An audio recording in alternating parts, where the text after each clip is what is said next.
কথার আঘাত তীরের আঘাতের চেয়ে অনেক বেশি কঠিন।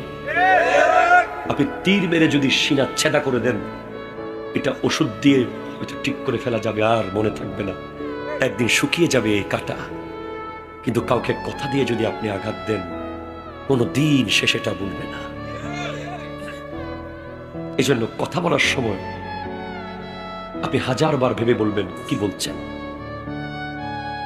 একটা কথা রিপিট দিতে সবাই পারে, কথার পরে কথা বলতে যে কেউ পারবে, যার মুখ আছে সে পারবে, কিন্তু ব্যক্তিত্ববান এবং জ্ঞানী ব্যক্তিরা রিপিট যেখানে সেখানে দেয় না। কারণ কথার জাকাত হচ্ছে, জ্ঞানের জাকাত হচ্ছে মূর্খের কথা সহ্য করা। আমার বলতে কি আছে বলেন? জন্ম দিয়েছে আরেকজন, শিক্ষা দিয়েছে আরেকজন, চাকরি দিয়েছে আরেকজন, চলতে শিখিয়েছে আরেকজন, বলতে শিখিয়েছে আরেকজন, মরার পরে কাফন পরাবে আরেকজন,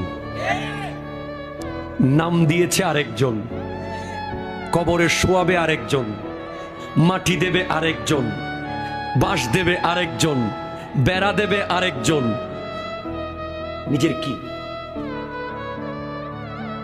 কখনো কি ভেবে দেখেছেন? আল্লামা তৈয়ব শাহ কিবলা রহমতুল্লাহ আলাইহি একজন যুগশ্রেষ্ঠ বলি, তিনি বলতেন, কারো দিকে যখন তুমি একটা আঙ্গুল দেখাবে, তখন মনে রাখবে 3টা আঙ্গুল তোমার দিকে আছে। আমরা